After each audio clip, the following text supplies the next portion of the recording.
শুভ সন্ধ্যা সুপ্রিয় দর্শক, made in Bangladesh নিবেদিত চ্যানেল এস এর নিয়মিত আয়োজন ভয়েস অব বিজনেস দেখবার জন্য আমন্ত্রণ জানাচ্ছি। ব্যবসা বাণিজ্য, অর্থনীতি, বাজার ব্যবস্থাপনা, পর্যটন শিল্প, উদ্যোক্তা উন্নয়ন, কেরিয়ার, ব্যবসার আদ্যপান্ত বিষয় নিয়ে সাজানো ভয়েস অব বিজনেস।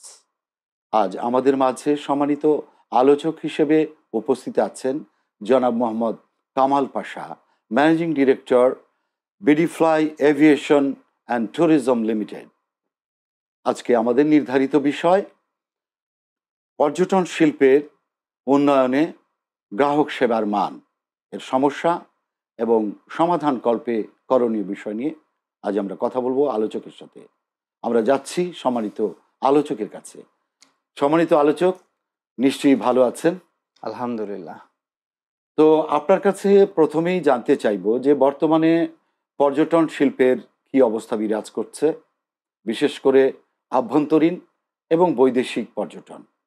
একই সাথে আমি জানতে চাইবো যে আমাদের পার্শ্ববর্তী রাষ্ট্রের সাথে আমাদের কিছু টেনশনের কারণে আমাদের যে বিষয়টি অর্থাৎ আমরা ভিসা বন্ধ আছে বেশ কিছুদিন ধরে, এর কি ধরনের প্রভাব পড়েছে আলোচনার শেষ অংশে আপনি যদি বলেন, শুরুর প্রশ্নে। আচ্ছা, অনেক ধন্যবাদ আপনাকে আপনাদের এই ভয়েস অফ বিজনেস অনুষ্ঠানে আমাকে আমন্ত্রণ জানানোর জন্য। বর্তমানে দেশের যে অবস্থা, এই পরিস্থিতিতে পর্যটন শিল্পে কিছুটা হলেও একটু ভাটা পড়েছে।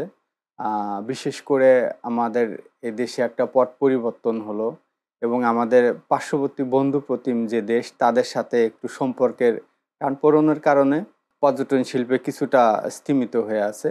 এটা শুধু এবছর না, বিগত বছরও এরকম ফেস করতে হয়েছে আমাদেরকে, কারণ নির্বাচনের কারণেও একটা প্রভাব ফেলেছিল এবং লাস্ট হলো পট পরিবর্তনের কারণে। বিশেষ করে ইন্ডিয়ার ভিসাটা বন্ধ রাখার কারণে আমাদের দেশ থেকে বিপুল সংখ্যক পর্যটক ইন্ডিয়াতে যেত, তারা ভ্রমণ করতে প্লাস চিকিৎসা নিতে। তো ভিসা বন্ধ থাকার কারণে এগুলো এখন হচ্ছে না।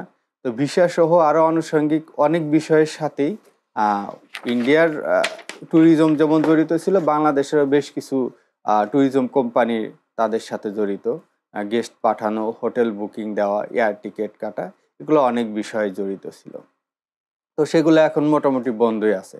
পাশাপাশি ইন্ডিয়াতে বিপুল সংখ্যক পর্যটক বাইরে থেকে আসে এবং তারা ইন্ডিয়ার পাশাপাশি তখন বাংলাদেশেও আসে।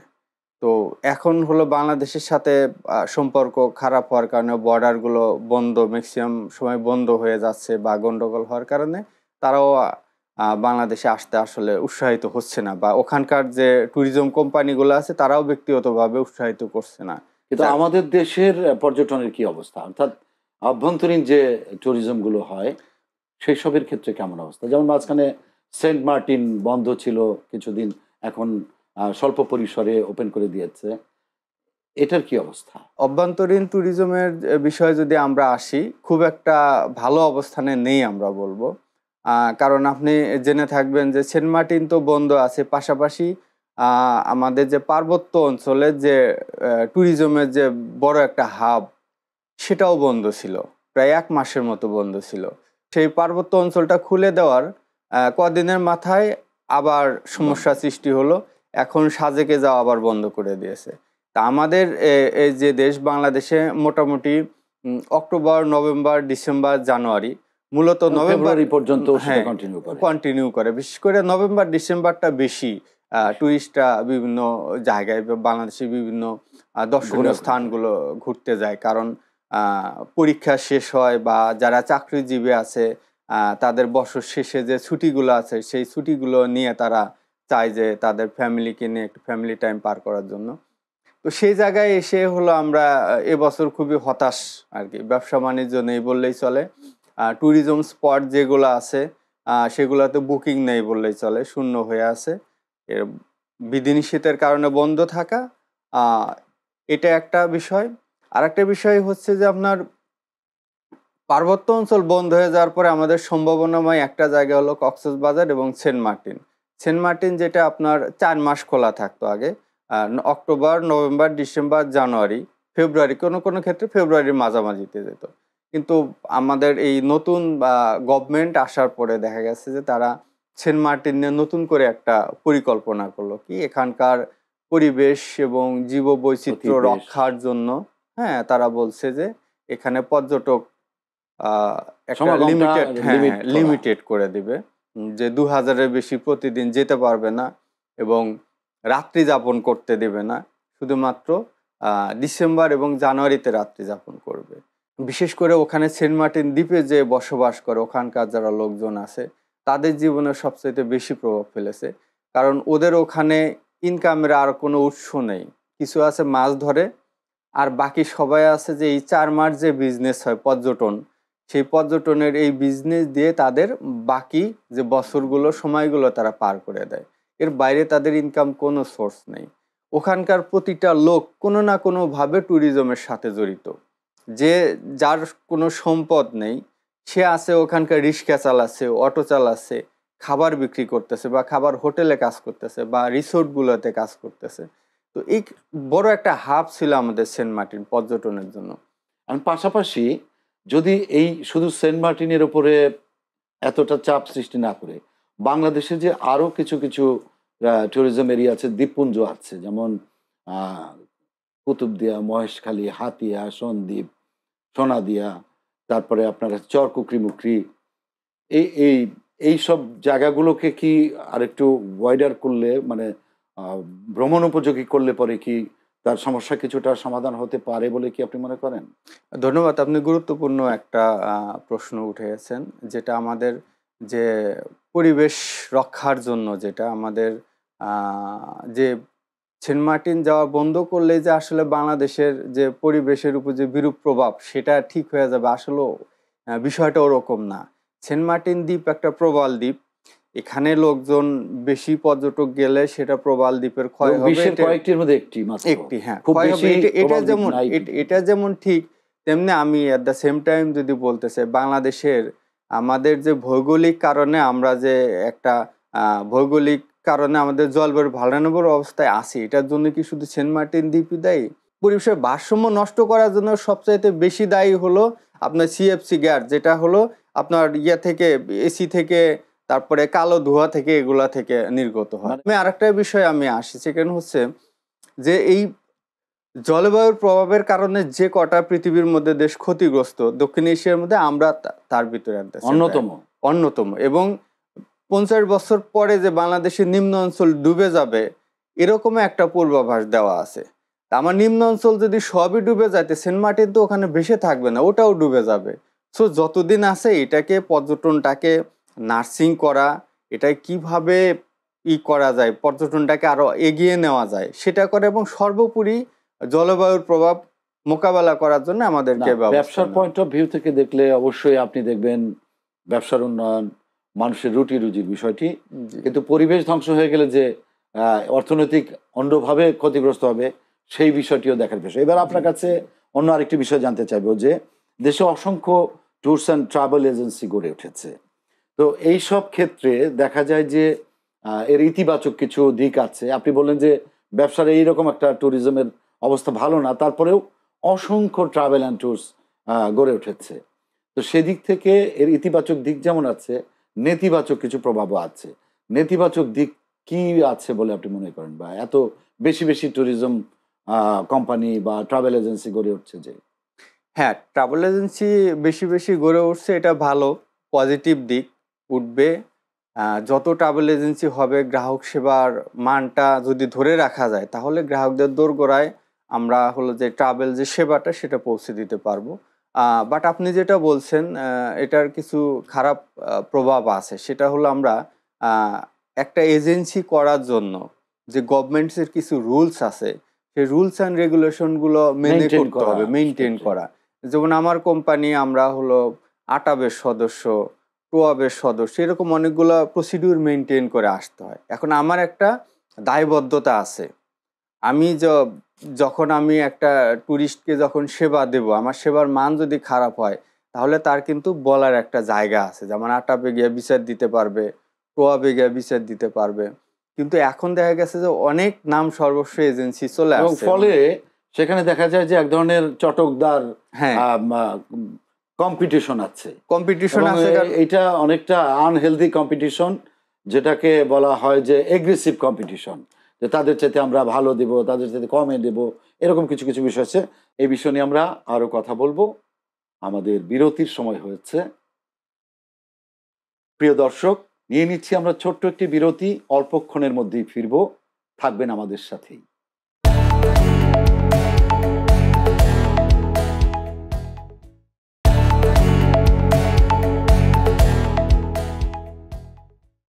প্রিয় দর্শক, বিরতির পর আরেকবার আমন্ত্রণ জানাচ্ছি মেড ইন বাংলাদেশ নিবেদিত চ্যানেল এস এর নিয়মিত আয়োজন ভয়েস অব বিজনেসে। সম্মানিত আলোচক, ইদানিং দেখা যায় যে অনেক ট্যুরিজম প্রতিষ্ঠান অনেক চটকদার লোভনীয় অফার দিচ্ছে কাস্টমারদেরকে, বিশেষ করে ধর্মীয় কাজের জন্য যেসব ট্যুর করে থাকে, ট্রাভেল করে থাকে, যেমন ওমরা, পবিত্র হজ, এসবের ক্ষেত্রেও এখন চটকদার লোভনীয় অফার দেওয়া হয়। এটা কি ঠিক কি না প্রথমত? আরেকটা সাথে যদি প্রশ্ন করি যে, এবং সেই সব অফারের মধ্যে তাদেরকে অনেক প্রতিশ্রুতি দেওয়া হয়, এই বিষয়টি আপনি কিভাবে দেখছেন? ধন্যবাদ আপনাকে। আমরা আগের প্রশ্নের যদি রেশে আসি, এটার সাথে এটার মিল আছে। যেমন অনেক ট্যুরিজম কোম্পানি, নাম সর্বস্ব ট্যুরিজম কোম্পানি, বিভিন্ন নামে ট্যুরিজম কোম্পানি বাজারে এসেছে। এখন একটা কোম্পানি, বাংলাদেশের কোম্পানি আইন অনুযায়ী কোম্পানি করার জন্য যে সব নিয়ম কানুন আছে, ম্যাক্সিমাম ক্ষেত্রে দেখা যাচ্ছে যে এগুলো নিয়ম কানুন তারা মানতেছে না। শুধুমাত্র একটা ফেসবুক পেজ খুলে ওখানে নাম দিয়ে তারা বিজ্ঞাপন দিচ্ছে। যার কারণে তাদের কর্তৃক যে আমাদের ট্যুরিস্টরা প্রতারিত হলেও আসলে ওই কোম্পানিগুলোকে ধরা যাচ্ছে না। কারণ তাদের কোনো ডাটা পাওয়া যাচ্ছে না। আমাদের কোম্পানিগুলো ফর্ম করার জন্য যেসব তথ্য দরকার সেগুলো থাকছে না। তো এটার একটা বিষয়। তেমনি আবার আমরা ধর্মীয় যে ট্যুরিজম যেটা আছে, হজ, উমরা, এগুলার ক্ষেত্রেও সেম একই। দেখা গেছে যে একটা উমরা এজেন্সি বা হজ এজেন্সির জন্য যে ক্রাইটেরিয়াগুলো থাকে সেগুলো তারা মানতেছে না। উমরা লাইসেন্স নাই, হজ লাইসেন্স নাই, এরকম প্রতিষ্ঠানগুলোই চটকদার বিজ্ঞাপন বেশি দেয়। বাট যাদের এগুলো আছে, লাইসেন্স আছে, তারা চাইলেও এটা করতে পারে না। আপনি হয়তো খবর নিয়ে জানবেন যে অনেক প্রতিষ্ঠান, অনেক হজ এজেন্সি, ওমরা এজেন্সি যাদের লাইসেন্স বাতিল করা হয়েছে। যদি তাদের সম্পর্কে কোনো রিপোর্ট আসে, প্রমাণিত হয়, তাদের লাইসেন্স বাতিল করা কোটি টাকা পর্যন্ত জরিমানা হয়েছে। বাট যাদের এইসব লাইসেন্সই নাই তাদের তো জরিমানার ভয় নেই। কিন্তু আপনি যে বলেন আটাব, তারপরে টোয়াব, এইসব এরা কি ভূমিকা রাখে?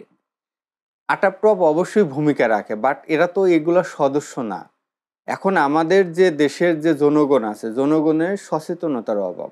তারা হলো যে যখন একটা উমরা এজেন্সি বা উমরা করতে যাবে, যখন প্রতিষ্ঠানের সাথে চুক্তিবদ্ধ হচ্ছে, টাকা জমা দিচ্ছে, তখন তারা খবর নিচ্ছে না যে এটা কি আসলে উমরা লাইসেন্স আছে কিনা, সে কি আটাবের সদস্য কিনা, সে হাবের সদস্য কিনা।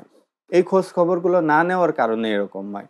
কিছুদিন আগে একটা প্রতিষ্ঠান আছে, তারা ফেসবুকে বিজ্ঞাপন দিছে যে তারা হলো যে কিস্তিতে উমরা করাতে নিয়ে যাবে। হ্যাঁ, 20,000 করে মাসে দিলে বা 10,000 করে মাসে দিলে 5 মাস পরে তাকে নিয়ে যাবে। এরকম করে মোটামুটি সে 2-3 মাসে কোটি টাকা তারপরে মানুষের থেকে নিয়ে নিছে। পুরস্কার দেওয়া হবে, গিফট দেওয়া হয়, গিফট অনেক দেওয়া ধরনের। হবে। হ্যাঁ। এখন আমি যাব হলো উমরা করতে, ওরকম প্রতিষ্ঠানটা খুঁজে নিব যে সে কি ইতিপূর্বে কিরকম সার্ভিস দিয়েছে, তার সার্ভিস ভালো কিনা, তার লাইসেন্স আছে কিনা, এগুলো খোঁজ খবর নিতে হবে। তা আমাদের দেশের হলো যে ম্যাক্সিমাম হলো সহজ সরল মানুষ, তারা আর হলো যে দারিদ্র্য সীমার নিচেও বসবাস করে। তো তারা দেখে যে একটু সস্তা যেখানে পায় ওখানেই যায়। তো ওটা যে জায়গায় আচ্ছা, কম টাকা পায় ওখানেই বলে এইখানে বেশি আরেকটা যায়। প্রশ্ন আছে যে সস্তার কথা বললেন, তো সস্তার কথা বলা হয় ঠিকই, প্রচার করা হয়, আদতে তাদের হিডেন কিছু বিষয় থাকে। তারা পরবর্তীতে দেখা যায় যে কোনো ক্রমেই সস্তা নয়। যেমন ব্যাংকগুলোতে, ব্যাংকের যে আপনার ইন্টারেস্ট রেশিও থাকে, রেট থাকে, এক এক ব্যাংকের এক এক রকম দেখায়, বাট আলটিমেটলি ঘুরিয়ে পেঁচিয়ে সেটাই নেয়। আপনাদের ক্ষেত্রে ওই ট্রাভেল এজেন্সিগুলোর ক্ষেত্রে নাকি এরকম যে হিডেন কিছু বিষয় থাকে? না, এখানে উমরা হজের ক্ষেত্রে বিশেষ করে হিডেন কোনো কস্ট নেই, না, সুযোগ অন্যান্য নেই। অন্যান্য হ্যাঁ, হ্যাঁ। ট্রাভেলের ক্ষেত্রে যেমন ৩ দেশ হ্যাঁ, ঘুরে ৩ দেশ আসুন, এই এগুলাতে জায়গাগুলোতে থাকে। এত এখন টাকায় উমরা মাত্র। হজের ক্ষেত্রে যে প্রবলেমটা আছে, সে প্রবলেমটা আমি যদি বলি ফাইন্ড আউট করি। যে জায়গাটা হয় সমস্যা, যে বলা হয় যে প্রায় ৫০০ মিটার দূরত্বে হোটেল বা প্রায় ৬০০ মিটার। তো প্রায়টা লাগানোর কারণে ৬০০ জায়গায় হয়তো ৭০০ হচ্ছে, ৮০০ হচ্ছে।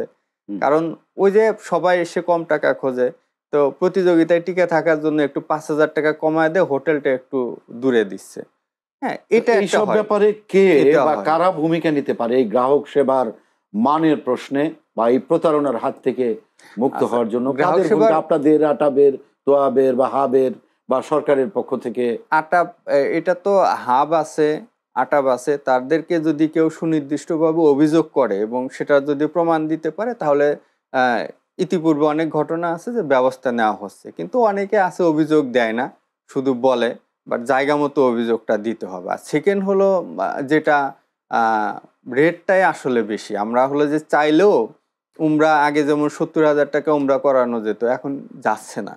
কেন যাচ্ছে না? দুটা কারণ। একটা কারণ হলো ওখানে হোটেল ভাড়া বেশি। হোটেল ভাড়াটা খুব একটা যে বাড়ছে সেটাও বলবো না। মেইন হলো বাংলাদেশের সিন্ডিকেট। আচ্ছা, বাংলাদেশ টিকেটিং এর ক্ষেত্রে কি কোনো সমস্যা হয়? সে জায়গায় আসতেছি। মূলত টিকেটিংই ম্যাক্সিমাম টাকাগুলো চলে যায়। আপনার একই দেশের একই ডিস্টেন্সে আপনি যদি ভিজিট করতে যান, ট্যুরিস্ট হিসেবে যান, তাহলে আপনার ভাড়া হলো 55 থেকে 60,000 টাকা। আবার সেম দেশে আপনি যখন উমরা করতে যাবেন, তখন সে ভাড়া গিয়ে দাঁড়াচ্ছে হলো 80 থেকে 85,000, 90,000 টাকা। মানে আমাদের এই দেশ থেকেই একই এয়ারলাইন্স, অথচ ভাড়া বেশি। কেন এমন এখন হচ্ছে কেন? এটা হলো যে দুইটা জায়গায় কাজ করতে হবে। আমাদের গভর্নমেন্ট থেকে যারা দায়িত্বশীল আছে, তাদেরকে সিন্ডিকেটটা ভাঙতে হবে এবং স্পেসিফিক ওই জায়গাটা নিয়ে কাজ মানে করতে এখানেও হবে। সিন্ডিকেট আছে? সিন্ডিকেটটা কি ধরনের আমি আপনাকে যদি বলি, সেটা হচ্ছে যে এই টিকিটগুলো কিন্তু প্রতিটা ট্রাভেল এজেন্সি কাটেন। এটা ম্যাক্সিমাম 4 থেকে 5টা ট্রাভেল এজেন্সি তারা টিকিটগুলো নিয়ন্ত্রণ করে। কিভাবে নিয়ন্ত্রণ করে টিকিটগুলো? তারা হলো টিকিটগুলো আহ, নাম ছাড়া পিএনআর হলো যে ক্রিয়েট করে রাখে আর কি। এটা হলো এয়ারলাইন্সগুলো থেকে তারা এই সুবিধাটা নেয়। মানে আমার হলো আগামী মাসে 200টা টিকিট লাগবে, সেটা 10 তারিখ, 20 তারিখ, 25 তারিখ, এরকম 3-4টা ডেটে তারা এই টিকিটগুলো বুকিং দিয়ে ফেলে, যেগুলো নাম ইনপুট দেওয়া হয় না। এয়ারলাইন্স ওগুলো বিক্রি করে দিয়েছে, ওরা হয়তো বিক্রি করছে 55,000 টাকা বা 60,000 টাকা। তখন এরা করছে কি, এই তার টিকিটগুলো মানে তারা একটা তখন ইচ্ছে বিরাট মতো চক্র নাম আছে, বাড়ায় এই দিয়েছে। চক্রটা এসব করে এখন এই থাকে। জায়গায় কাজ করতে হলে গভর্নমেন্টের যে দায়িত্বশীল আছে হ্যাঁ, তাদেরকে বুঝতে করতে পেরেছি হবে আমরা। যে আপনার এই নাম ছাড়া কোনো পিএনআর যেন বুক না হয়, সেটা এয়ারলাইন্সগুলোকে করতে বাধ্য করতে হবে। এটা যখন করবে, তখন আবার এই 80,000-এর জায়গায় 60,000 টাকায় সে উমরা করতে যেতে পারবে, মানে টিকিট এটার আচ্ছা, সাথে এইটা অন্যান্য খরচ মোটামুটি দিয়ে বিস্তারিত আমরা 80-90-এর জানলাম। মধ্যে এবার হবে। আপনার কাছে ছোট্ট করে জানবো যে বিদেশ ভ্রমণের ক্ষেত্রে যে ডকুমেন্টস, কাগজপত্র নিয়েও অনেক সময় অনেক ধরনের হয়রানি হয় বা সমস্যায় পড়ে কাস্টমাররা বা গ্রাহকরা বা টুরিস্টরা। তো সেই ক্ষেত্রেগুলোতে কি সমস্যাগুলো হয়? আচ্ছা, বিদেশ ভ্রমণের ক্ষেত্রে যে বিষয়গুলো, প্রথমে তো ভিসার যে বিষয়গুলো আছে, ভিসা প্রসেসিং এর জন্য যে রিকোয়ার্ড যে ডকুমেন্টসগুলো আছে, সেই ডকুমেন্টসগুলো দিয়েই ভিসা পেতে হয়। তো এটা কোনো একটা এজেন্সির সহযোগিতা নিতেই হয়। এখন ভিসা পাওয়ার পরে আপনার ভিসা সে ট্যুর করতে যখন যাবে বিদেশে, এয়ারপোর্টে যাওয়ার পরে তাকে কিছু ডকুমেন্টস কি ম্যান্ডেটরি কি কি রাখতে কি হয়। ম্যান্ডেটরি সে কি কি এগুলো? ডকুমেন্টসগুলোর মধ্যে হলো, যদি সে চাকরিজীবী হয়, তাহলে তাকে ওই প্রতিষ্ঠান থেকে এনওসি নিতে হয়, যেটা no objection. No objection certificate, যে সে বিদেশ ভ্রমণ করতে পারবে। এনওসিটা থাকতে হবে তার কাছে। তারপরে তার হলো ডলার এন্ডোর্সমেন্ট থাকতে হবে পাসপোর্টে। আচ্ছা, আচ্ছা। আমরা আপনার কাছ থেকে চমৎকার অনেক বিষয় সম্পর্কে জানলাম পর্যটন বিষয়ে। তো তারপরেও যদি আপনার দর্শকদের উদ্দেশ্যে এ বিষয়ে কিছু বলার থাকে, প্লিজ। দর্শকদের উদ্দেশ্যে এটাই বলবো, যে আপনারা যদি কোনো ট্যুরিজম কোম্পানির কাছে যান সেবা নেওয়ার জন্য, সেটা ভিসা হোক বা ট্যুর বুকিং হোক, এই সেবাগুলো নিতে গেলে আপনারা আগে দেখবেন যে ওই কোম্পানিটা অথেন্টিক কিনা, সে আটাবের সদস্য কিনা, সে হাবের সদস্য কিনা, সে সিভিল এভিয়েশন কর্তৃক লাইসেন্স প্রাপ্ত কিনা। এগুলো জানার পরে যদি কোনো কোম্পানি থেকে হয়রানি হন, তাহলে সরাসরি অভিযোগ করলে সেই অভিযোগের আপনারা বিচার পাবেন। আর যদি এগুলোর বাইরে চটকদার বিজ্ঞাপন দেখে কোথাও থেকে সার্ভিস নেন, সেক্ষেত্রে আসলে আমাদের কিছু করার থাকে না, বা আমাদের এজেন্সি যে নেতা আছে তাদের কিছু করার থাকে না। আপনাকে অনেক ধন্যবাদ আজকে আমাদের স্টুডিওতে আসবার জন্য এবং সুন্দরভাবে বিশ্লেষণ করে আমাদের আলোচ্য বিষয়ে আলোচনা করবার জন্য। আপনাকেও ধন্যবাদ। চ্যানেল এস এর অগণিত দর্শক, তাদেরকেও ধন্যবাদ। প্রিয় দর্শক, এই ছিল আমাদের ভয়েস অফ বিজনেসের আজকের আলোচনা। মেড ইন বাংলাদেশ নিবেদিত চ্যানেল এস এর নিয়মিত আয়োজন ভয়েস অফ বিজনেস নিয়মিত দেখতে থাকুন, ব্যবসার সাথে থাকুন, আনন্দে থাকুন, সুন্দর থাকুন, ভালো থাকুন। সবাইকে ধন্যবাদ।